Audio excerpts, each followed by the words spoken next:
Hello viewers আজি মই এক বিগ ব্ৰেকিং নিউজ লৈ মই আপোনাৰ মাজত আহিছো। আজি শিক্ষামন্ত্ৰীৰ ক্যাবিনেট ডিসিশনৰ পিছত আজি শিক্ষামন্ত্ৰী কি ঘোষণা কৰিলে হেতু মই আপোনালোকক ডাইৰেক্ট শুনাব খুজিছো। আপোনালোকে শুনিব আৰু শুনিলে আপোনালোকে বুজি পাব। আজি ক্যাবিনেট ডিসিশনৰ পিছত শিক্ষামন্ত্ৰী কি ঘোষণা কৰিছে সেই কথাখিনি লৈ মই আপোনাৰ মাজত আহিছো। আপোনালোকে যদি এতিয়াও চেনেলটো সাবস্ক্ৰাইব কৰা নাই আগতে আপোনালোকে চেনেলটো সাবস্ক্ৰাইব কৰি ৰাখক আৰু কাকত থকা আপোনালোকে বেল আইকনটো প্ৰেছ কৰক।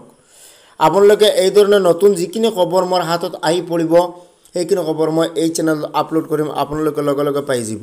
এই চেনেলৰ দ্বাৰা নৱম এবং দশম শ্ৰেণীৰ গণিত বিষয় ফ্ৰী অনলাইন ক্লাছ কৰিব পাৰিব আৰু আপোনালোকে যদি এই ধৰণৰ খবৰ পাব খুঁজে আপোনালোকে এই চেনেলটো সাবস্ক্ৰাইব কৰি ৰাখক। আৰু মোৰ ক্লাছখিনি সেৱা বোৰ্ডৰ ৱেবছাইটত দেওয়া আছে, আপোনালোকে সেৱা বোৰ্ডৰ ৱেবছাইট খুলিলে আপোনালোকে দেখিব পাৰিব। মই ৱেবছাইটটো আপোনালোকক কৈ দিছোঁ, আপোনালোকে নোট কৰি লওক www.sevaonline.org।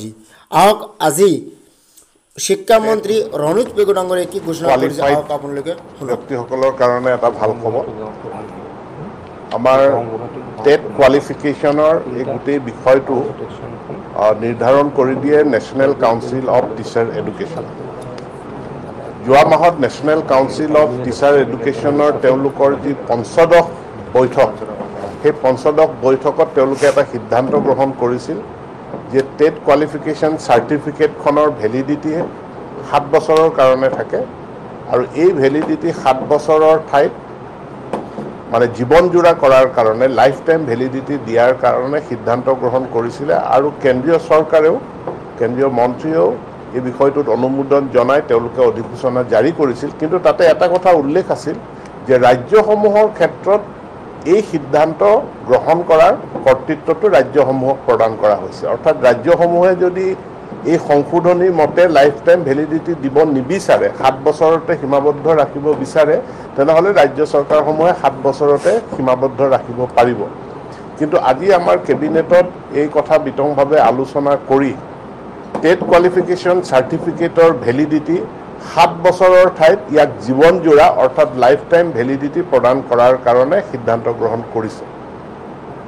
কিন্তু চাকৰিৰ নিযুক্তিৰ ক্ষেত্ৰত যদিও লাইফ টাইম ভেলিডিটি থাকিব বা জীৱনজোৰা ইয়াৰ ভেলিডিটি থাকিব, কিন্তু চাকৰিৰ যি বয়সৰ ঊৰ্ধ্বসীমা থাকে আৰু সেইটো সময়ে সময়ে বিভিন্ন বিভাগে তেওঁলোকে ঘোষণা কৰে আৰু এই ঊৰ্ধ্বসীমা প্ৰযোজ্য থাকিব।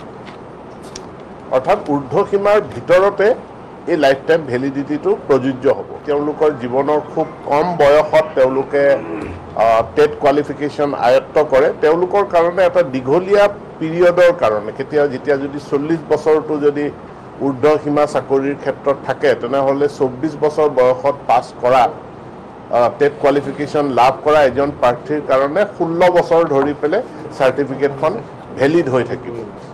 এইটো তেওঁলোকৰ কাৰণে এটা বহুত ডাঙৰ সুযোগ বা সুবিধা হ'ব। কিন্তু তাৰ লগত উপৰঞ্চি এটা কথা আছে যে প্ৰাৰ্থীসকলে সময়ে সময়ে তেওঁলোকে টেটত যিটো স্ক'ৰ কৰে তাৰ কাৰণে বেটাৰমেণ্টৰ কাৰণে ইম্প্ৰুভমেণ্টৰ কাৰণেও তেওঁলোকে টেট পৰীক্ষা দিব বিচাৰিব পাৰে। গতিকে কম বয়সত কোনোবা এজনে টেট পৰীক্ষাত তেখেত কোৱালিফাইড হ'ল, কিন্তু তেখেতৰ স্ক'ৰ যিটো আছিলে সেইটো সন্তোষজনক নহয়, তাতকৈ তেওঁ বেটাৰ স্ক'ৰ লাভ কৰিব বিচাৰে, তেনেহ'লে তেওঁ পুনৰবাৰ টেট পৰীক্ষাত নিশ্চিতভাৱে বহিব পাৰিব।